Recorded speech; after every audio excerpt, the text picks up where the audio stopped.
साल 1971 बांग्लादेश में आज़ादी की आवाज़ बुलंद होती है और पाकिस्तान सिविल वॉर के सबसे बैड फेज से गुजर रहा होता है।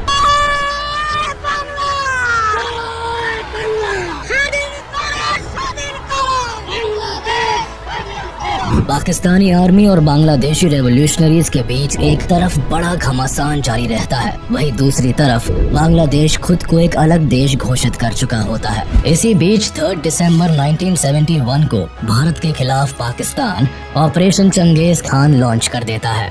पाकिस्तान एयरफोर्स इंडिया के कई एयरफील्ड्स पर बमबारी करना शुरू कर देती है और अब भारत भी इस जंग में शामिल हो जाता है और इसी के साथ शुरुआत होती है इंडिया पाकिस्तान वॉर ऑफ 1971 की। लेकिन भारत और पाकिस्तान के बीच ये वॉर होती ही क्यों है? पाकिस्तान के सिविल वॉर से भारत का क्या लेना देना होता है? और 1947 में पाकिस्तान का दामन थामने वाला ईस्ट पाकिस्तान आखिर क्यों आज़ादी की मांग पर उतर आता है? भारत का इस पूरे वॉर में क्या कंट्रीब्यूशन रहता है? कॉलोनियल टाइम से पहले इंडियन सबकॉन्टिनेंट में एक नहीं बल्कि कई किंगडम्स राज करते थे।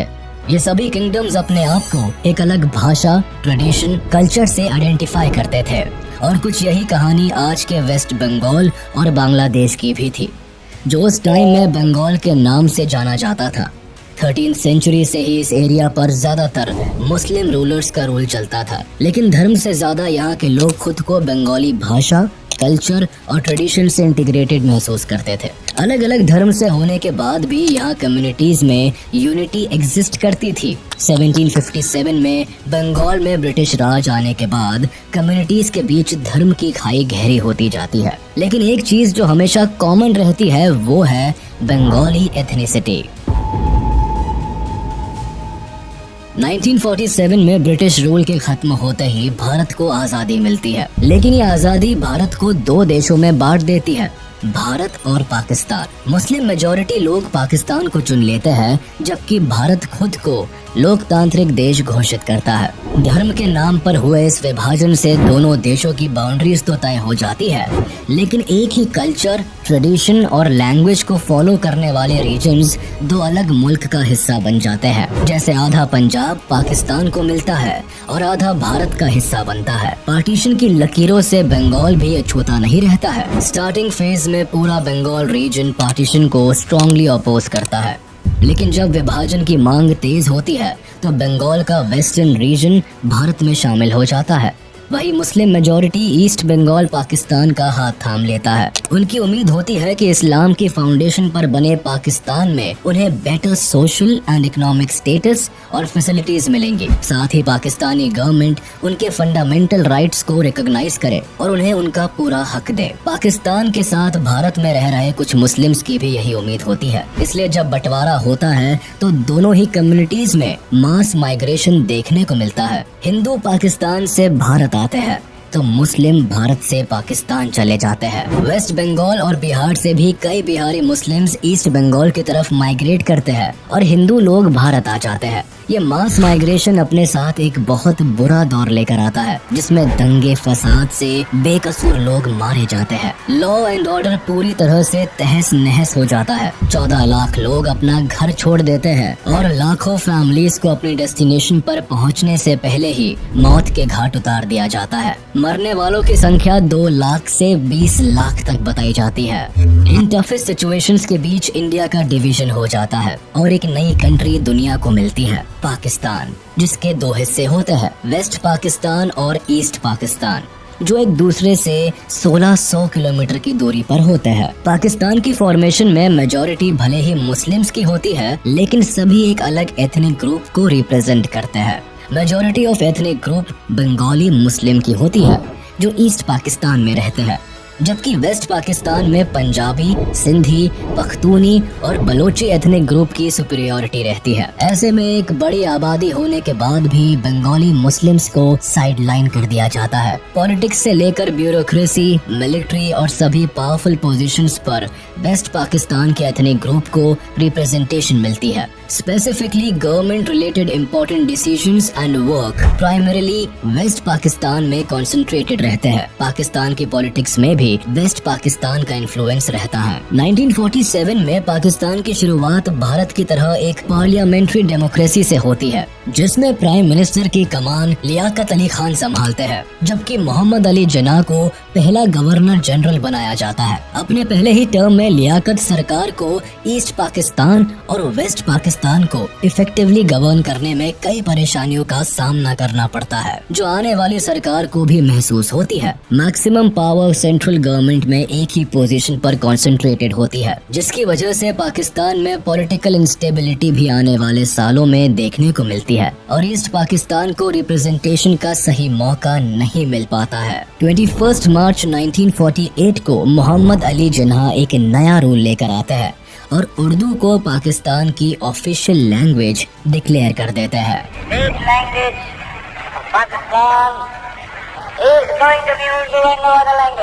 जिन्ना का ये डिक्लेरेशन ईस्ट पाकिस्तान को हिला कर रख देता है। वेस्ट पाकिस्तान के उर्दू इम्पोजिशन को ईस्ट पाकिस्तान में भारी क्रिटिसिज्म झेलना पड़ता है। बंगाली मुस्लिम्स के लिए उर्दू एक एलीट भाषा होती है, जिसे केवल हाई ऑफिशियल्स ही बोलते थे, जबकि ईस्ट पाकिस्तान में दशकों से बच्चा बच्चा बंगाली भाषा बोल रहा होता है। भाषा की जबरदस्ती से ईस्ट पाकिस्तान में बंगाली लैंग्वेज मूवमेंट की शुरुआत होती है। अपनी भाषा को बचाने के लिए लोग सड़कों पर उतर आते हैं। स्टूडेंट और पॉलिटिकल एक्टिविस्ट उर्दू इम्पोजिशन को अपनी भाषा पर एक गहरी चोट की तरह लेते हैं। ईस्ट बंगाल की प्राइमरी लैंग्वेज बंगाली होती है। 1952 आते आते ईस्ट बंगाल में प्रोटेस्ट इतने तेज हो जाते हैं कि सरकार को सेक्शन 144 इम्पोज करना पड़ता है, यानी 3 से ज्यादा लोगों का एक साथ खड़ा होना फॉरबिड कर दिया जाता है। इस कानून के खिलाफ 21 फरवरी को ढाका यूनिवर्सिटी के स्टूडेंट्स एक साथ इकट्ठे होते हैं, लेकिन सेक्शन 144 के तहत पुलिस उन्हें हिरासत में ले लेती है। इससे स्टूडेंट्स की भीड़ और भी ज्यादा भड़क जाती है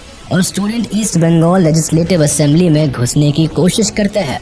उन्हें रोकने के लिए पुलिस प्रदर्शनकारियों पर ओपन फायर करती है, जिसमें 5 लोगों की मौत हो जाती है। आगे चलकर ये दिन बांग्लादेश के इतिहास में अमर हो जाता है और आज भी इसी दिन को बांग्लादेश अपने लैंग्वेज मार्टर्स डे के तौर पर मनाता है। सरकार और बंगालियों का ये क्लैश इस कदर बढ़ जाता है कि 1956 में सरकार को बंगाली भाषा को ऑफिशियल स्टेटस और 1956 में स्टेट लैंग्वेज का दर्जा देना पड़ता है। ईस्ट पाकिस्तान में रह रहे लोगों की मांग तो पूरी हो जाती है, लेकिन सरकार के साथ इनकी नाराजगी खत्म नहीं होती, बल्कि ये घटना आग में घी का काम करती है। पाकिस्तान की फॉर्मेशन में मेजॉरिटी भले ही मुस्लिम्स की होती है, लेकिन सभी एक अलग एथनिक ग्रुप को रिप्रेजेंट करते हैं। पाकिस्तान में कई सरकारें बनती बिगड़ती है, कई बार मिलिट्री रूल भी देखने को मिलता है, लेकिन सरकार बनाने का मौका ईस्ट पाकिस्तान के लोगों के हाथ में कभी नहीं आता। उन्हें पॉलिटिकल रिप्रेजेंटेशन से तो दूर रखा ही जाता है, साथ ही ईस्ट पाकिस्तान के डेवलपमेंट पर भी ध्यान नहीं दिया जाता। 70% से भी ज्यादा नेशनल बजट वेस्ट पाकिस्तान के डेवलपमेंट पर लगाया जाता है, जबकि पाकिस्तान की आधी पॉपुलेशन ईस्ट पाकिस्तान में सेंटर्ड होती है। यहीं से पाकिस्तान को अपना 62% रेवेन्यू भी मिलता है। फिर भी इस हिस्से की ग्रोथ रेट 2.6% होती है, जबकि वेस्ट पाकिस्तान 4.4% की ग्रोथ से बढ़ता है।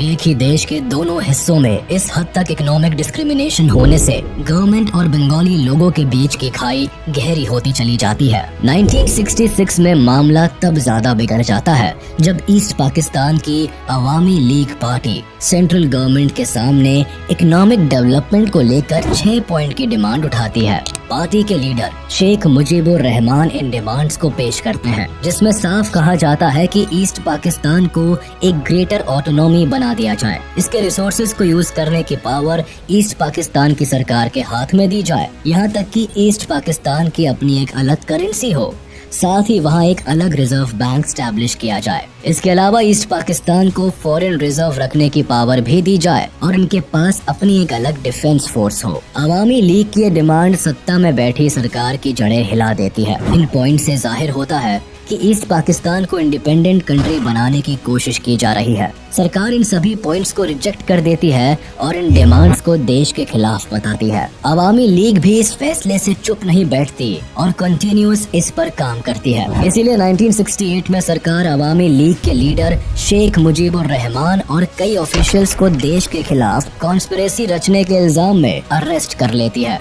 उस वक्त पाकिस्तान में जनरल अयूब खान की सरकार होती है और वो इल्जाम लगाते हैं कि अवामी लीग अगरतला में भारत सरकार के साथ मिलकर एक आजाद देश बनाने की साजिश कर रही है। लेकिन उनके ये सभी चार्जेस ईस्ट पाकिस्तान में काम नहीं करते, क्योंकि तब तक शेख मुजीबुर आवाम के बीच एक पॉपुलर लीडर बन चुके होते हैं। ये बंगाली आवाम के लिए उनकी आवाज बन चुके होते हैं। लोग अपने सुनहरे भविष्य की उम्मीद अवामी लीग से लगा कर रखते हैं।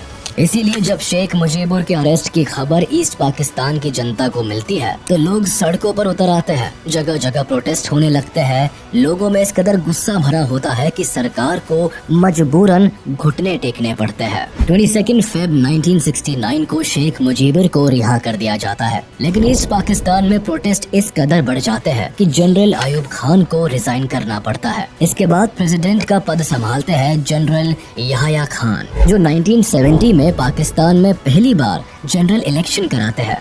Elections will take place. I have left this decision to the Chief Election Commissioner. Pakistani government इस गुमान में होती है कि majority of seats West Pakistan की पॉलिटिकल पार्टीज के हाथ आएगी। लेकिन जब रिजल्ट आता है तो पाकिस्तानी सरकार की नींव हिल जाती है। अवामी लीग को जनरल इलेक्शंस में भारी मतों से जीत मिलती है। 313 में से 167 सीट्स अवामी लीग को मिलती है। लेकिन वो ये सभी सीट्स ईस्ट पाकिस्तान में हासिल करते हैं, जबकि वेस्ट पाकिस्तान में एक भी सीट पर अवामी लीग की जीत नहीं होती। कुछ यही हाल वेस्ट पाकिस्तान की पाकिस्तान पीपल पार्टी का भी होता है, जिसे वेस्ट पाकिस्तान में 86 सीट्स मिलती है और ईस्ट पाकिस्तान में 0। अवामी लीग को पाकिस्तान में सरकार बनाने का अधिकार तो मिल जाता है, लेकिन ये वेस्ट पाकिस्तान की पॉलिटिकल पार्टीज को जरा भी रास नहीं आता। इसीलिए याह्या खान और PPP leader Zulfikar Ali Bhutto military officials के साथ मिलकर नेशनल असेंबली को कैंसिल करने का प्लान बनाते हैं। 1 मार्च 1971 को प्लान के according Yahya Khan national assembly को कैंसिल कर देते हैं। ईस्ट पाकिस्तान की आवाम इस नाइंसाफी के खिलाफ आवाज उठाने से पीछे नहीं रहती। डेमोक्रेसी का ऐसा मजाक बनता देख लोग प्रोटेस्ट कर देते हैं। पहली बार ईस्ट पाकिस्तान में आजादी के नारे लगते हैं। सभी लोग साथ मिलकर एक नए देश की मांग करते हैं और बांग्लादेश नाम दुनिया के सामने आता है। अवामी लीग पार्टी भी अपनी आवाज बुलंद करती है और शेख मुजीबुर जनता के सपोर्ट में उतर आते हैं। ईस्ट पाकिस्तान में आवाम पाकिस्तानी गवर्नमेंट के किसी भी ऑर्डर को मानना बंद कर देती है। प्रोटेस्टर्स यहाँ ऑर्गेनाइज्ड होकर एक इंडिपेंडेंट आर्मी को बनाते हैं, जिसे मुक्ति बाहिनी नाम दिया जाता है। इस आर्मी का मकसद बांग्लादेश की आजादी होता है। इस सिचुएशन में पाकिस्तान गवर्नमेंट को जब ईस्ट पाकिस्तान अपने हाथ से निकलता हुआ नजर आता है तो पाकिस्तानी आर्मी के जरिए यहाँ रिवॉल्ट्स को दबाने की कोशिश होती है। मार्च 1971 को एयर फ्लाइट के जरिए वेस्ट पाकिस्तान से कई पाकिस्तानी सोल्जर्स को ढाका लाया जाता है, जो मुक्ति बाहिनी के खिलाफ ऑपरेशन चलाते हैं। मुक्ति बाहिनी से निपटने के लिए वेस्ट पाकिस्तान एक east Pakistani central peace committee बनाती है, जिसे शांति बाहिनी नाम दिया जाता है। लेकिन पीस स्टैब्लिश करने के बजाय ये कमेटी ईस्ट पाकिस्तान में लोगों पर अत्याचार करना शुरू कर देती है। लॉ एंड ऑर्डर की धज्जियां उड़ जाती है। बंगालीज वेस्ट पाकिस्तान से अपने सारे नाते तोड़ लेते हैं। पाकिस्तानी गवर्नमेंट को जब ईस्ट पाकिस्तान की आवाज दबाने का कोई रास्ता नजर नहीं आता तो सरकार एक ऐसी साजिश रचती है कि वॉर क्राइम्स की सारी हदें पार हो जाती है। ईस्ट पाकिस्तानी लीडर्स का कहना था कि वेस्ट पाकिस्तान उनके 6 पॉइंट मूवमेंट को मान ले, जिसके बाद वो सब हार्मनी के साथ रह सकते हैं। लेकिन पाकिस्तानी आर्मी को ये बात मंजूर नहीं होती। 25 मार्च 1971 को पाकिस्तानी आर्मी ईस्ट पाकिस्तान में एक खतरनाक जेनोसाइड प्लान करती है, जिसे ऑपरेशन सर्च लाइट नाम दिया जाता है। इसका मकसद बांग्लादेश की आजादी की मांग करने वाले सभी रेवोल्यूशनरीज को टारगेट करना होता है। साथ ही उन लोगों को भी मौत के घाट उतारना होता है जो अलग देश की मांग कर रहे होते हैं। कहने को तो ये पाकिस्तानी आर्मी का एक अभियान होता है, लेकिन सही मायनों में ये एक वॉर क्राइम का एक्ट साबित होता है, जिसका मकसद ईस्ट पाकिस्तान में जेनोसाइड और पब्लिक मैसेकर को अंजाम देना होता है। 25 मार्च बांग्लादेश के लोगों के लिए सबसे काली रात साबित होती है। Troops from West Pakistan, Punjabis, savagely terrorized the Bengali population of East Pakistan. Perhaps 1 million people died. हजारों पाकिस्तानी सोल्जर्स ढाका में घुसते हैं। कर्फ्यू इम्पोज किया जाता है। टेलीफोन या रेडार सब बंद कर दिए जाते हैं। सभी फॉरेन जर्नलिस्ट को पहले ही डिपोर्ट कर दिया जाता है। पूरे शहर को सील करके सबसे पहले शेख मुजीबुर को अरेस्ट किया जाता है। ऑपरेशन सर्च लाइट में पाकिस्तानी सेना ने लगभग 10 लाख से ज्यादा बांग्ला बोलने वाले ईस्टर्न पाकिस्तानियों को मौत के घाट उतार दिया। इस मैसेकर में ज्यादातर नेता, क्रांतिकारी, बंगाली, अवामी पार्टी के मेंबर्स और आम जनता को बुरी तरह से टारगेट किया गया। इस भयंकर मैसेकर के बाद लाखों लोग भागकर भारत में शरण लेने आ जाते हैं। 25 मार्च की रात शुरू हुआ ये वॉर क्राइम लगभग अगले 8 महीनों तक चला, जिसमें 30 लाख से ज्यादा लोग पाकिस्तानी आर्मी के अत्याचार से मारे गए। हजारों को यही बुरी तरह से घायल कर दिया गया। यहाँ सबसे दिल दहला देने वाली बात ये हुई कि पाकिस्तानी आर्मी ने ईस्ट पाकिस्तान में लगभग 4 लाख लड़कियों और औरतों के साथ सामूहिक बलात्कार किया और उनका रेप करके उन्हें पब्लिकली परसिक्यूट कर दिया। पाकिस्तानी आर्मी के इस तरह के शर्मनाक काम को जब यूएस प्रेसिडेंट तक पहुंचाया गया, तब भी यूएस ने इस जेनोसाइड को रोकने का कोई काम नहीं किया। उल्टा अपने एलाइज पाकिस्तान को वॉर में सपोर्ट करते रहे। और इससे पहले ही शेख मुजीबुर ईस्ट पाकिस्तान को इंडिपेंडेंट कंट्री घोषित कर देते हैं और इसे बांग्लादेश नाम देते हैं। 27 मार्च को मेजर जियाउर रहमान खुद ये डिक्लेरेशन पब्लिक को पढ़कर सुनाते हैं। Bangladesh, on behalf of our great national leader, the Supreme Commander of Bangladesh, Sheikh Mujibur Rahman, do hereby proclaim the independence of Bangladesh. Bangladesh को आजाद देश घोषित कर दिया जाता है, लेकिन ये आजादी इतनी भी आसान नहीं होती। मेजर शहरों को अपने कंट्रोल में लेने के लिए एक ही रात में 7,000 इनोसेंट बंगाली लोगों को मौत के घाट उतार दिया जाता है। इस मैसेकर में एक ही हफ्ते के अंदर 3 लाख से भी ज्यादा बंगाली लोगों का कत्लेआम कर दिया जाता है। लाखों औरतों का रेप किया जाता है। पाकिस्तानी आर्मी अपने ही देश के लोगों को इस कदर टॉर्चर करती है कि डरकर 10 मिलियन से भी ज्यादा लोग बांग्लादेश छोड़कर भारत में घुस आते हैं। कुछ ही दिनों में लोग अपना घर परिवार सब कुछ खो बैठते हैं। भारत पहले से बांग्लादेश की सिचुएशन पर नजर रख रहा होता है, लेकिन जब लाखों की संख्या में रेफ्यूजीज धीरे धीरे भारत की तरफ आते हैं, तो भारत की मुश्किलें भी बढ़ जाती है। भारत भी इस कॉन्फ्लिक्ट का हिस्सा बन जाता है। इसीलिए भारत सरकार अवामी पार्टी के कई लीडर्स को अपने देश में शरण देती है।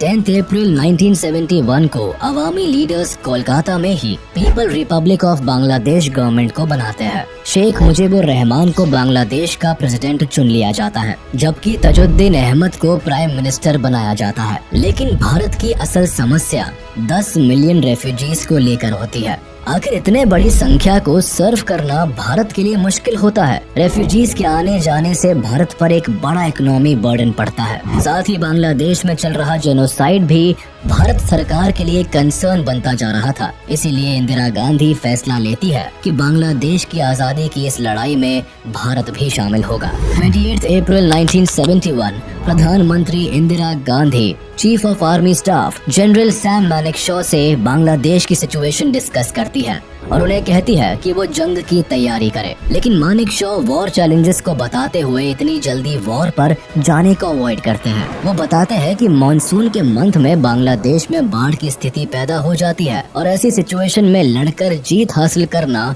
मुश्किल हो सकता है। इसीलिए वॉर का राइट टाइम नवंबर दिसंबर की विंटर्स रखा जाता है। प्रधानमंत्री जनरल्स को पूरी आजादी देती है कि वो जब चाहे तब ऑपरेशन स्टार्ट कर सकते हैं।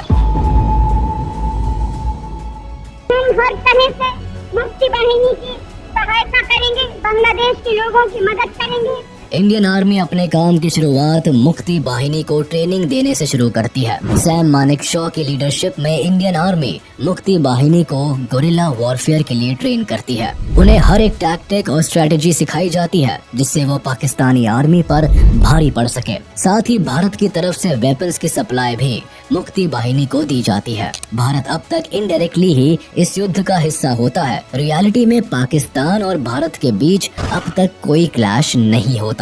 3 दिसंबर 1971 को सिचुएशन तब बदल जाती है जब पाकिस्तान ऑपरेशन चंगेज खान को लॉन्च कर देता है और ये उसकी सबसे बड़ी भूल साबित होती है।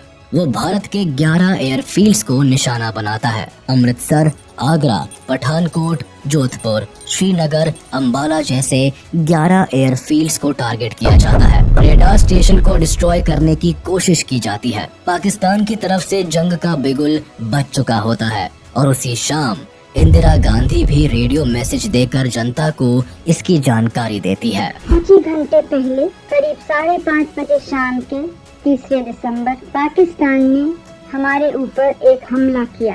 पाकिस्तानी हवाई जहाजों ने हमारे अमृतसर, पठानकोट, श्रीनगर, अवंतीपुर, उत्तरलाई, जोधपुर, अंबाला और आगरे के हवाई अड्डों पर बमबारी की। पश्चिमी पाकिस्तान की लड़ाई थी, वो लड़ाई भारत पर भी आ गई है। इस चुनौती का सामना जोरों से करना है। मुझे जरा भी संदेह नहीं है कि विजयी भारत की जनता की, भारत की बहादुर सेना की होगी। पाकिस्तान का मकसद भले ही भारत के एयरफील्ड को तबाह कर इंडियन एयरफोर्स को वॉर से बाहर रखने का होता है, लेकिन लकीली इनके निशाने सटीक नहीं बैठते और इंडियन एयरफोर्स तुरंत ही सतर्क हो जाती है और इन्हीं रनवे से AIF अपने टारगेट संभाल लेती है और पाकिस्तानी आर्मी को मुंह तोड़ जवाब देने को तैयार हो जाती है। पाकिस्तान इंडियन एयरबेस को नुकसान पहुंचाने से भले ही चूक जाती है, लेकिन इंडियन एयरफोर्स जब एयर स्ट्राइक पर उतरती है तो पाकिस्तान के कई रनवे को तबाह करके ही दम लेती है। मुरिद, मियानवाली, सरगोधा, चांडलर, रिसलवाला वेस्ट पाकिस्तान के कुछ जरूरी एयर बेसेस होते हैं जिन्हें इंडियन एयरफोर्स बुरी तरह डैमेज कर देती है। वेस्ट पाकिस्तान के रनवेज की हालत इतनी खराब हो जाती है कि कई दिनों तक वो वॉर के लिए कुछ एयर बेसिस को यूज नहीं कर पाते। कुछ यही हाल इंडियन आर्मी ईस्ट पाकिस्तान के एयर बेसिस का भी करती है, जहां 2 दिन के अंदर ही चिट्टागोंग, जेसोर और कुर्मितोला एयर बेसिस को तबाह कर देती है। 4 दिसंबर को इंडियन नेवी भी पाकिस्तानी नेवल आर्मी को मुंह तोड़ जवाब देने से बाज नहीं आती। इंडियन नेवी को जानकारी होती है कि कराची पोर्ट पाकिस्तान नेवी का सबसे बड़ा हेडक्वार्टर होता है। ये पोर्ट पाकिस्तान के मैरीटाइम ट्रेड के लिए भी सबसे इम्पोर्टेंट है। इसे नुकसान हुआ तो पाकिस्तान की इकोनॉमी क्रैश कर सकती है। इसीलिए इंडियन नेवी कराची हार्बर को अपना टारगेट बनाती है और इस ऑपरेशन को नाम देती है ऑपरेशन ट्राइडेंट। इस ऑपरेशन की कमान संभालते हैं navy chief admiral SM Nanda, जो कि इंदिरा गांधी से परमिशन लेने के बाद 25th स्क्वाड्रन कमांडर बबरू भान यादव को अटैक की जिम्मेदारी देते हैं। इनकी कमान में इंडियन नेवी का ग्रुप 460 किलोमीटर कराची के साउथ कोस्ट में चला जाता है और रात होने का इंतजार करते हैं, क्योंकि रात के अंधेरे में पाकिस्तानी एयरक्राफ्ट एयर बॉम्बिंग नहीं कर सकते थे। इंडियन नेवी का प्लान होता है कि वह अंधेरे का फायदा उठाकर पाकिस्तान की वॉरशिप्स को पूरी तरह तबाह कर दे। इसीलिए शाम होते होते इंडियन नेवी कराची पोर्ट के 330 किलोमीटर करीब चले जाते हैं। इनके पास INS Veer, INS Nirghat and INS Nipat जैसी मिसाइल बोट्स और 2 anti submarine corvettes INS Kiltan और INS कच्चल होती है। सभी वॉरशिप्स भारी मिसाइल से लैस होती है। रात को जब पाकिस्तानी नेवी को अंदाजा भी नहीं होता कि वह बड़े हमले का शिकार होने वाले हैं, तभी इंडियन वॉरशिप्स कराची से 130 किलोमीटर की दूरी से ही पाकिस्तानी वॉरशिप का पता लगा लेती है।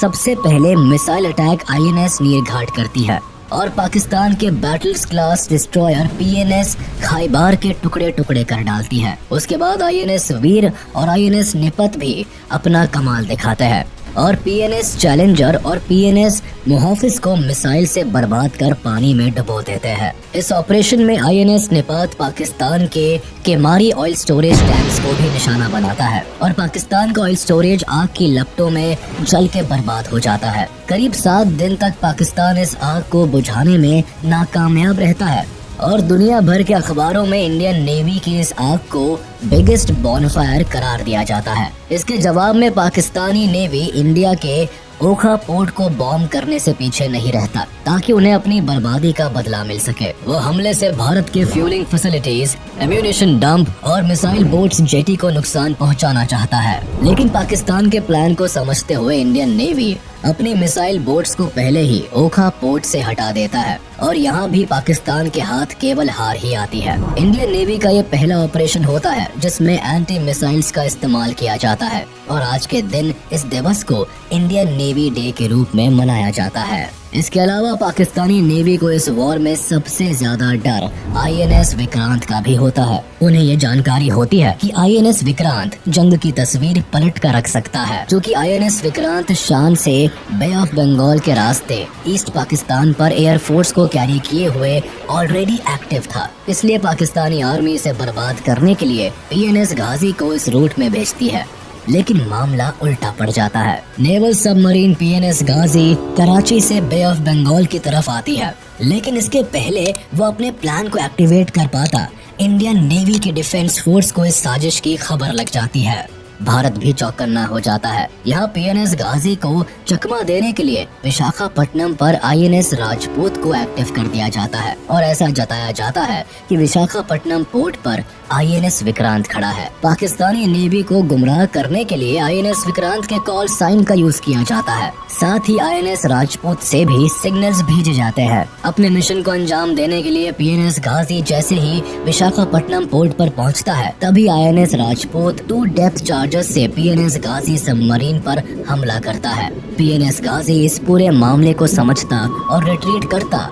तब तक INS राजपूत ने हमले शुरू कर दिए और इस तरह PNS गाजी पाकिस्तान के मंसूबों के साथ ही डूब जाता है। 4 दिसंबर की रात को पाकिस्तान राजस्थान के लोंगेवाला पोस्ट से भारत पर हमला करता है। उन्हें खुफिया जानकारी होती है कि यहाँ इंडियन सोल्जर्स की संख्या कम है। बस इसी का फायदा उठाकर वह भारत में दाखिल होने और रामगढ़ जैसलमेर होते हुए दिल्ली पहुँचने की साजिश रचता है। इस साजिश के तहत पाकिस्तान 2000 जवानों के साथ 59 टैंक्स और एक मोबाइल इन्फेंट्री ब्रिगेड को लेकर लोंगेवाला पोस्ट पर हमला कर देते हैं। यहाँ उनका सामना भारतीय सेना की 23वीं बटालियन पंजाब रेजिमेंट की कंपनी से होता है, जिसकी कमान मेजर कुलदीप सिंह चंदपुरी के पास होती है। 7 दिसंबर 1971 तक लड़ी गई इस लड़ाई में पाकिस्तान के मंसूबे धरे के धरे रह जाते हैं, जब मेजर कुलदीप सिंह चंदपुरी की लीडरशिप में केवल 120 इंडियन सोल्जर्स ही पाकिस्तान के हजारों सोल्जर्स और टैंक्स को धूल चटा देते हैं। लोंगेवाला में भारतीय सैनिक एक ऊंचे रेत के टीले को अपने कब्जे में ले लेते हैं और इस ऊंचाई का फायदा उठाकर अपनी स्ट्रैटेजी बनाते हैं। कुलदीप सिंह चंदपुरी को पता होता है कि सुबह होने तक उन्हें कोई हवाई मदद नहीं मिल सकती, इसीलिए वह सुबह तक पाकिस्तानी आर्मी को उलझा कर रखने की स्ट्रैटेजी बनाते हैं। हालांकि पाकिस्तान से फायरिंग पहले स्टार्ट होती है, लेकिन आगे वह बढ़ते हुए पाकिस्तानी टैंक चारों तरफ लगे कटीले तारों को देखकर रुक जाते हैं। इन वायर्स को वो लैंड माइन्स का सिंबल समझकर एक जरूरी वक्त तारों को हटाने और अपने कंफ्यूजन को क्लियर करने में गुजार देते हैं। फिर जैसे ही पाकिस्तानी टैंक्स आगे बढ़ते हैं, वो रेगिस्तान की रेत में फंस जाते हैं। एक ऊंचे टीले पर होने की वजह से इंडियन आर्मी टैंक्स को डायरेक्ट हिट कर पाती है और पाकिस्तान अपने कई टैंक्स और व्हीकल्स गंवा देता है। जब तक पाकिस्तान भारत की चाल को समझ पाता, तब तक सुबह हो जाती है और सूरज की पहली किरण के साथ ही इंडियन एयरफोर्स का सपोर्ट सोल्जर्स को मिलता है। इंडियन एयरफोर्स के HAL HF-24 Marut fighters and hawker Hunter aircraft इस लड़ाई में पाकिस्तान के हमलों का मुंह तोड़ जवाब देते हैं और लोंगेवाला में जीत का बिगुल बजा देते हैं। इस हार से पाकिस्तान को बहुत बड़ा झटका लगता है। वह अपने कई सैनिक और आर्म्ड व्हीकल खो देता है। लोंगेवाला का ये एयर ग्राउंड ऑपरेशन भारत का बड़ा सक्सेसफुल ऑपरेशन साबित होता है, लेकिन पाकिस्तान के लिए ये एक बहुत बड़ी हार बन जाती है। 1971 के इस वॉर में भारत ने पाकिस्तान से लगभग 3600 स्क्वायर किलोमीटर का हिस्सा छीन लिया। पाकिस्तान से निपटने के लिए भारत की मिलिट्री पावर और स्ट्रेटेजी पाकिस्तान से कहीं ज्यादा बेहतर होती है। भारत के जनरल वेस्ट पाकिस्तान में एक डिफेंसिव वॉर स्ट्रेटेजी का इस्तेमाल करते हैं, यानी वेस्ट हिस्से में अटैक के बजाय मिलिट्री डिफेंस पर वर्क करती है, जबकि ईस्ट पाकिस्तान में Indian military aggressively attack strategy का इस्तेमाल करती है। सोल्जर्स को लड़ने के लिए फील्ड पर भेजा जाता है और Indian army Pakistan Pakistani soldiers पर भारी पड़ती है। इंडियन डिफेंस की नेवी, एयर और मिलिट्री का कोऑर्डिनेटेड अटैक पाकिस्तान के होश उड़ा देता है। ऑपरेशन ट्राइडेंट में मिली अपार सफलता के बाद एक तरफ जहां कराची पोर्ट पर सिक्योरिटी बढ़ा दी जाती है, वहीं पाकिस्तान को समंदर में इंडियन शिप्स की एक बड़ी प्रेजेंस की खबर लग जाती है। उन्हें लगता है कि भारत फिर एक बड़े हमले की तैयारी कर रहा है, इसीलिए पाकिस्तानी वॉरशिप्स मर्चेंट शिपिंग के साथ मिलकर इंडियन नेवी को मात देने का प्लान बनाते हैं। अब इसी प्लान को फील करने के लिए इंडियन नेवी एक फॉलो अप प्लान बनाती है, जिसका कोड नेम ऑपरेशन पाइथन दिया जाता है। 8 दिसंबर को पाकिस्तान की चालों को नाकाम करने के लिए भारत की मिसाइल बोट्स INS विनाश, INS तलवार और INS त्रिशूल को कराची के साउथ में मनोरा पेनिनसुला की तरफ भेजा जाता है। इस दौरान ये मिसाइल बोट्स न केवल पाकिस्तानी पेट्रोल वेसल को टारगेट करते हैं, बल्कि 11 बजे के करीब INS विनाश अपनी 4 मिसाइल से केमारी ऑयल फार्म को टारगेट करता है।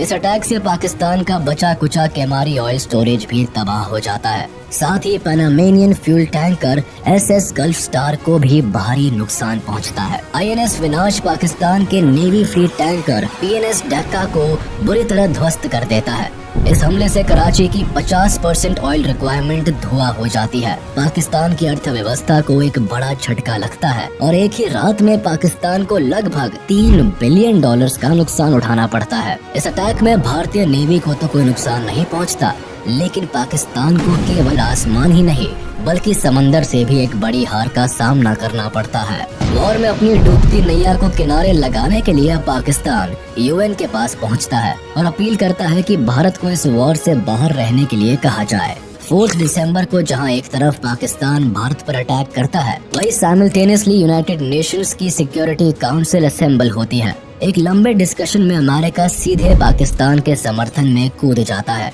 US, चाइना और UK मिलकर भारत को सीज फायर करने के लिए कहते हैं और दबाव बनाया जाता है कि भारत अपनी आर्मी को बांग्लादेश से वापस बुला ले। लेकिन यहाँ भारत के समर्थन में सोवियत यूनियन आगे आता है और 2 बार इस रेजोल्यूशन को वीटो कर देता है। इसकी वजह 9 अगस्त 1971 में भारत और सोवियत यूनियन के बीच साइन हुई पीस एंड फ्रेंडशिप ट्रीटी भी होती है, जो भारत और सोवियत यूनियन के बीच दोस्ती की नींव रखती है। और इस दोस्ती को गहरा होने का मौका तब मिलता है जब बांग्लादेश लिबरेशन वॉर में सोवियत यूनियन न केवल पॉलिटिकली बल्कि मिलिट्री पावर से भी भारत की मदद करता है। इंडिया ने बांग्लादेश को एक इंडिपेंडेंट कंट्री मान लिया।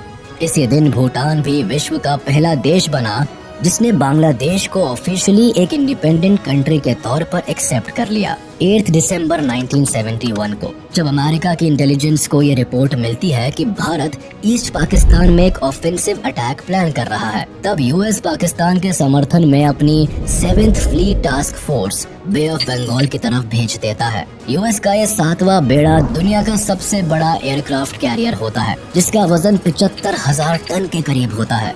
करीब 70 फाइटर एयरक्राफ्ट को कैरी करने वाला ये शिप न्यूक्लियर पावर्ड से लेस होता है। जाहिर था कि भारत की नेवल पावर से ये कहीं ज्यादा ताकतवर होता है और उसके सामने भारत के INS विक्रांत की फाइटर एयरक्राफ्ट की क्षमता केवल 20 एयरक्राफ्ट की होती है। पाकिस्तान को अब ये वॉर अपने हक में दिखाई देने लगती है। उसे लगता है कि अमेरिका के समर्थन से उसकी जीत पक्की है। वहीं भारत पर प्रेशर होता है कि अमेरिका की नेवल शिप से उलझने के बजाय पीछे हट जाए। सिचुएशन यहाँ हाथ से निकलती दिखाई देती है, क्योंकि UK भी पाकिस्तान के समर्थन में HMS ईगल को अरेबियन सी में उतारता है। इनकी साजिश भारत की नेवल शिप को एक पिंसर अटैक में फंसाने की होती है। भारत इस सिचुएशन से निकलने के लिए सोवियत को SOS भेजता है और इंडो सोवियत सिक्योरिटी ट्रीटी को एक्टिवेट करने के लिए कहता है, जिसके तहत किसी भी आउटसाइड अटैक होने पर सोवियत यूनियन भारत को प्रोटेक्ट करने के लिए बाध्य है। मैसेज मिलते ही ब्रिटिश अमेरिकन थ्रेट को काउंटर करने के लिए सोवियत जल्द ही कमांडर एडमिरल व्लादिमीर क्रुगलियाकोव के अंदर अपने 10th ऑपरेटिव बैटल ग्रुप को भारत की मदद के लिए भेजते हैं। सोवियत का ये पैसिफिक बेड़ा nuclear armed ships, atomic submarines और मिसाइल से लेस होता है और समंदर में ब्रिटिश और अमेरिकन बेड़े को काउंटर करने के लिए उन्हें अपने टारगेट रेंज में ले आते हैं। जिससे पहले यूके और अमेरिका बे ऑफ बंगाल में एंटर कर पाए, उससे पहले ही रशियन शिप्स ब्रिटेन और अमेरिकन शिप्स को अपनी मौजूदगी का एहसास करा देती है। इसीलिए ब्रिटिश शिप्स मेडागास्कर की तरफ निकल जाती है, जबकि यूएस नेवी भी अपनी टास्क फोर्स को पीछे ले लेती है। सोवियत का साथ मिलते ही भारत की एयर, नेवी और लैंड मिलिट्री डिफेंस एक साथ मिलकर पाकिस्तानी आर्मी को घुटने टेकने पर मजबूर कर देती है। ईस्ट पाकिस्तान में पाकिस्तानी आर्मी की एयर सप्लाईज कट ऑफ कर दी जाती है। नेवल रूट्स को इंडियन नेवी ब्लॉक कर देती है और जमीन पर मुक्ति बाहिनी पाकिस्तान आर्मी की जान की दुश्मन बन जाती है। 12 दिसंबर आते आते इंडिया पाकिस्तान वॉर में पाकिस्तान एक बड़ी हार के सामने खड़ा होता है। इनकी सेना को बुरी तरह खदेड़ दिया जाता है। वेस्ट पाकिस्तान का लगभग 13,000 किलोमीटर वर्ग इलाका अब भारत के कंट्रोल में होता है और पाकिस्तानी सोल्जर्स के पास बचने का कोई रास्ता नहीं होता है। जुल्फिकार अली भुट्टो पाकिस्तान की जीत के लिए एक बार फिर अमेरिका का दरवाजा खटखटाते हैं और वॉर को डिस्कस करने के लिए न्यूयॉर्क जाते हैं। अमेरिका के साथ मिलकर वो सीज फायर का एक प्रपोजल भी तैयार करते हैं, लेकिन तब तक काफी देर हो चुकी होती है। पाकिस्तानी आर्मी इंडियन सोल्जर्स के सामने सरेंडर के लिए तैयार हो जाती है। इससे गुस्से में आकर जुल्फिकार अली भुट्टो यूएन की असेंबली छोड़कर चले जाते हैं और यहाँ पाकिस्तान की लाचारी भी पूरी दुनिया को साफ नजर आती है। I will not be a party to it. My country hearkens for me. Why should I waste my time here in the Security Council?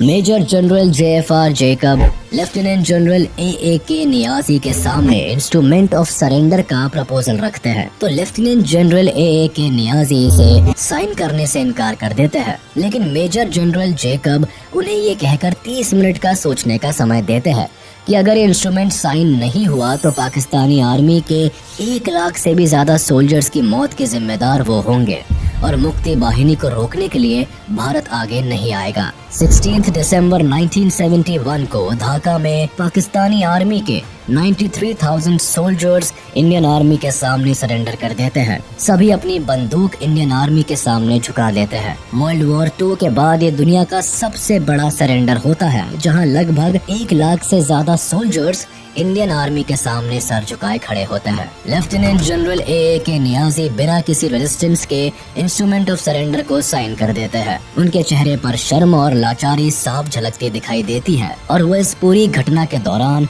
शर्म से अपना चेहरा झुका लेते हैं। पाकिस्तान की वॉर में हार के साथ ही वेस्ट पाकिस्तान में सरकार गिर जाती है।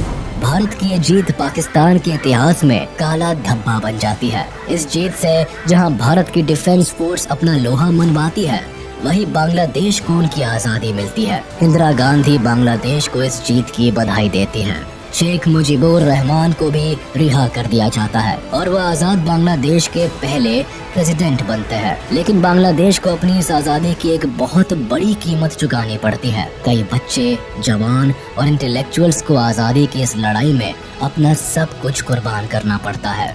1972 में भारत और पाकिस्तान के बीच शिमला एग्रीमेंट साइन किया जाता है, जिसके तहत पाकिस्तान भी बांग्लादेश को एज अ कंट्री रिकॉग्नाइज कर लेता है। इसके बदले भारत पाकिस्तान की 13,000 स्क्वायर किलोमीटर की जमीन जो भारत के कब्जे में होती है, उसे पाकिस्तान को लौटा देता है और 93,000 वॉर प्रिजनर्स को भी लौटा देता है। इसी के साथ भारत जीत का एक नया इतिहास लिखता है। 1974 में UN भी बांग्लादेश को एक इंडिपेंडेंट कंट्री रिकॉग्नाइज कर लेता है। इसी के साथ हम आपसे विदा लेते हैं। उम्मीद है आपको ये वीडियो जरूर पसंद आया होगा। आप इस वीडियो को अपने दोस्तों के साथ शेयर करना बिल्कुल भी ना भूलें। साथ ही चैनल को सब्सक्राइब जरूर कर दें।